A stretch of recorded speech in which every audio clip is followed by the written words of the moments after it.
This scene is entitled the Brussels sprout scene and depicts a time when Catherine's mother ran out of the only thing Catherine would eat, frozen Brussels sprouts. Again, this scene asks the performers to create freezers, cars and supermarkets, etc., as well as the characters. As a further development, some performers reflect the mother's emotions as she is hurt from her daughter's angry outbursts. Also, notice the change of pace between the frantic shopping expedition and meeting Catherine on the doorstep. There was a period, for example, when she would only eat frozen Brussels sprouts.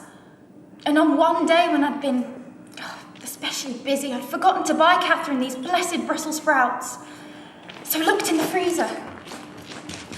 There's no Brussels sprouts here. Oh, but there were none there. So I dashed out to the car and drove to the supermarket in the town. I thought I might park on a double yellow line. Oh, double yellow lines. And rush in to avoid any scenes with Catherine. Oh, but to my dismay, the police were parked opposite. Hello. I could hardly imagine how I could explain to them my urgent need for frozen Brussels sprouts. Oh, I've just got to get some frozen Brussels sprouts for my daughter. Oh, so much to my annoyance, I drove on to the hypermarket, some 3 miles away, which had its own car park. Rushed in and bought the Brussels sprouts. I love.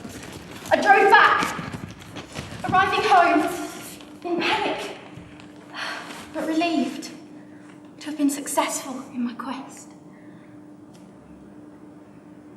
Only to be greeted by a very distraught Catherine on my doorstep. Mummy, you're late.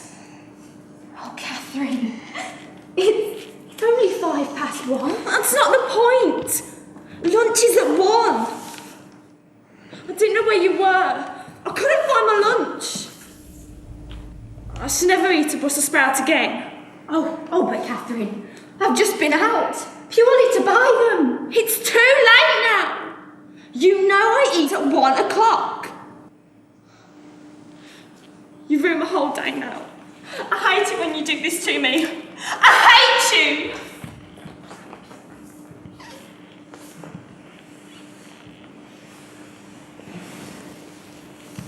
Oh, to think. I was feeling so pleased with myself for having gone to all that trouble. I first came across body props in a production that I went to see quite on spec. I was walking around London when I was a student and went in to see a production of Kes, which I'd studied at school and had really liked. I'd liked the film, and I wanted to see how they could put it on in a theatre.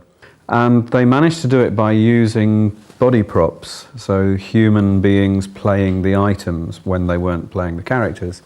And the one scene that really stuck out for me as being particularly outstanding was the scene where the brother who has killed the bird witnesses his younger brother, whose bird it is, the kestrel, witnesses him discovering the bird in a pedal bin, or in a bin. And the group had made, it was Snap Theatre Company, they'd made the pedal bin out of, I think, 3 people, or maybe 2. And there was a little pedal at the bottom, which the boy who was discovering his bird pushed down, and then that resulted in a hand coming up and the lovely little movement of the lid opening.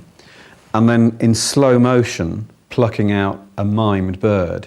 And as a member of the audience, there were a number of things going on. I was watching it, like you do with a radio play, you fill in the bin. So I could quite clearly see the bin, but at the same time, as a person, I was thinking, oh, that's really clever how they did that.